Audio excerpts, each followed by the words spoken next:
Hare Krishna. Welcome to the summary of Chapter 5 of Bhagavad Gita, Karma Yoga, Action in Krishna Consciousness. This chapter is all about how to perform our actions in the right way. Not just what to do, but how to do it, so that our work leads to freedom, not bondage. At this stage, Arjuna is still hesitant about fighting.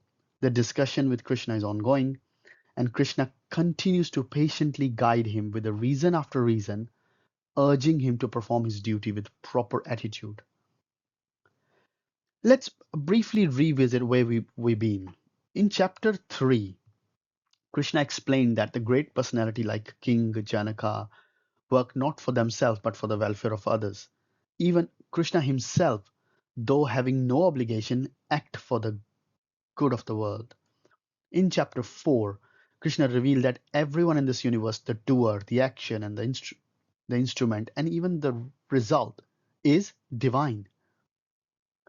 The one who realizes this act without selfishness, without attachment, is freed from the bondage of karma. But now, Arjuna feels confused. On one hand, Krishna is telling him to act, performing his duties as a warrior, and on the other hand, he's glorifying this wisdom and self realization as the highest goal. Arjuna wonders, should I focus on the knowledge and renunciation, or should I act? Chapter 5 resolves this confusion. Krishna teaches that true renunciation, true sannyasa, does not mean abandoning action, but renouncing the sense of doership and attachment to results. The wise see themselves as an instrument of the divine, not the doer, not the enjoyer. When action flows through such wisdom, it no longer binds. And why is this so important? Because our actions shape our destiny. Thought leads to actions, repeated actions form habits, habits shape character, and character determines destiny. Therefore, learning to act with right consciousness is not just a spiritual advice, it is a foundation of a purposeful life. Arjuna's this point is torn between the two seemingly opposite instructions from Krishna. On one hand, Krishna glorifies his wisdom, detachment, and renunciation, the path of wise who transcend the material world. On the other hand, he insists that Arjuna must stand up, fight, and perform his duty without attachment. And this is where the confusion peaks. If wisdom is supreme, why not just renounce and meditate? Why go through the bloodshed of battle? Krishna patiently explains. Renunciation of action is not the same as inaction.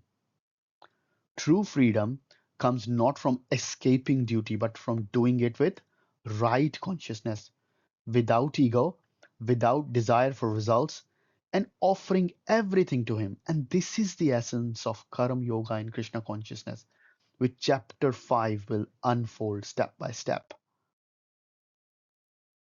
Before we dive into the acronym, right? So, the, in chapter 5, Krishna shows Arjuna and all of us how to take the right kind of steps. The steps in Krishna consciousness, step where we act without the attachment to results, step where every action is offered as a service, steps that free us rather than bind us. Remember, every journey, no matter how great, starts with a single step. Only question is, in which direction will you take yours? And that's take us nicely to our acronym. Step S, stay in the world. Krishna doesn't ask Arjuna to run away from life. He asks him to stay in the world, perform his duty, but with detachment. The key is be in the world, but not of the world. T, three doers. Krishna explains that in every action, there are three doers: the body, the senses, and the supersoul, the Lord within. We may think I am the doer, but actually it's the collaboration of these three factors. Equal vision. The wise see all beings equally. Whether a learned scholar, a cow, an elephant, a dog, or even a dog eater, they see beyond the body to the soul within, which is the same spark of divinity in everyone. Peace. And when you work without attachment and see everyone equally, peace naturally follows. Such a person is not disturbed by success or failure, gain or loss. Their mind is steady and their heart is calm. So, to truly live chapter 5, all we need to do is to take the right step and keep taking it in every day in Krishna consciousness. Stay in the world. At the end of the chapter 4, Krishna glorified knowledge and renunciation in verse 41. And almost in the very next breath, he told Arjuna, Uttishta Bharata, stand up and fight. Now imagine Arjuna's state of mind. He's thinking, wait a second, Krishna. You just told me that the knowledge and renunciation mean giving up all the material activities. And now you want me to fight a battle? Should I stop working or start working? Which is it? This is exactly how chapter 5 begins with Arjuna's question. Please tell me clearly, Krishna, which is better, renunciation or work in devotion? And from verse 2 to 6, Krishna explains both renunciation and work in devotion aim for the same goal, liberation.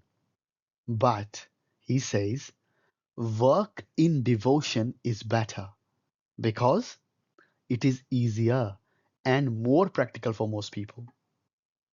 And from verse 7 to 12, Krishna describes such a yogi, someone fixed in karma yoga. And in verse 8 and 9, he says that this person remain aloof from sense objects. And in verse 10, like a lotus leaf, untouched by water, he remains untouched by sin. And in verse 12, Krishna makes it clear the attached person gets entangled in the material complexities, while a detached person attains peace. So the lesson: stay in the world, but remain untouched by it, like a lotus leaf, surrounded by the water, yet always dry. And this is the art of living in Krishna consciousness. 3 doers. Krishna explains in verse 13 to 16 that in any activity there is not one, not two, but 3 doers. Number 1, living entity. That's us, the Atma. We have desires. We think, I want this, I want to do that. This is where the chain starts. Material nature, which takes our desire and materializes it. But material nature is not independent. The third one is the Supreme Lord who sanctions the desires. Without his permission, nothing can move forward. Think of it like a triangle. We desire, Krishna sanctions, and material nature executes. And in this setup, who is the real culprit? Us. We are the one who starts the chain by desiring, and we are the one who enjoy or suffer the results. Krishna is never responsible for our actions. He only sanctions what we've asked for, like a neutral overseer. Verse 16 adds that the one who understands this, the real knowledge of the 3 doers, becomes enlightened and ignorance is destroyed. Krishna gives us a real great analogy. Imagine a little kid riding a bike with stabilizers. The child thinks, oh, I'm riding this on my own. But in reality, the stabilizers are doing all the work. Similarly, in our life, we think we are in full control, but the Supersoul in our heart is constantly supporting us, giving us the knowledge, inspiration, and facilities we need to act. equal vision. In verse 17 to 26, Krishna describes the symptoms of a truly self-realized person. In verse 17, such a person is fully cleansed of all misgivings. In verse 18, they see every living being, whether it's a learned scholar, a humble laborer, a cow, an elephant, a dog, or even a dog eater, with equal vision. Why? Because they see Paramatma, the super soul, dwelling in everyone's heart. And in verse 19, Krishna says such a person has already conquered the cycle of birth and death. In verse 20 and 21, we hear that they remain steady in happiness and distress, enjoying unlimited spiritual bliss by focusing on the Supreme. And then Krishna shifts focus from verse 22 to 23. He warns us about the source of misery, sense gratification. Why is it a problem? Because it has a beginning and an end. It's temporary. It requires so much effort, yet it leaves us empty. The wise therefore avoid it. Krishna urges us to tolerate the urges of the body and mind, right up until our last breath. In verse 24, Krishna gives us the secret. One who finds happiness within will find this much easier to do. And in verse 25 and 26, Krishna shows us that such a person is already liberated and will surely reach the ultimate destination. So, what does equal vision mean here? It's not just being free from racism, nationalism, ageism, sexism. It's also being free from speciesism. We respect every living being as a temple of God, regardless of the outer covering. P, peace. And here Krishna gives what is perhaps the greatest peace formula ever spoken. Krishna reminds us that our stay in the world is temporary. We come in with nothing and we leave with nothing. Yet in between, we cling to ownership. This is mine. This belongs to me. And that attachment breeds fear, insecurity, and conflict. Change is constant here. Relationships change, our possessions change, the environment changes, even our desires keep changing. But when we realize that the Supreme Lord is the true proprietor and that we are simply caretakers, our heart becomes light. And that detachment brings an inner peace that no external situation can disturb. And this is not just personal. Inner peace radiates outward. A society made of an individual free from greed, envy, and selfish attachment becomes a peaceful society. And in the final verse of the chapter, Krishna gives the peace formula.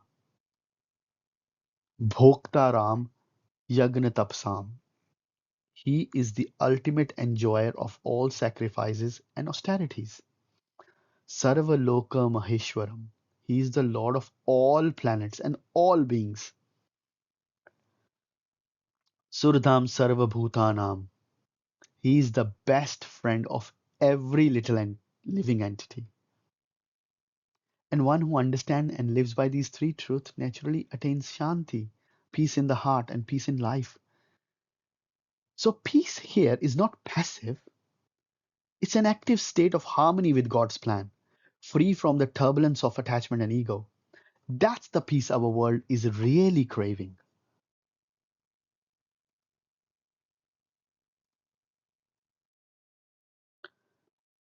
So to wrap up chapter 5, Karma Yoga, Krishna has taken us on a journey through four key ideas. Stay in the world, yet remain untouched by it, like a lotus leaf.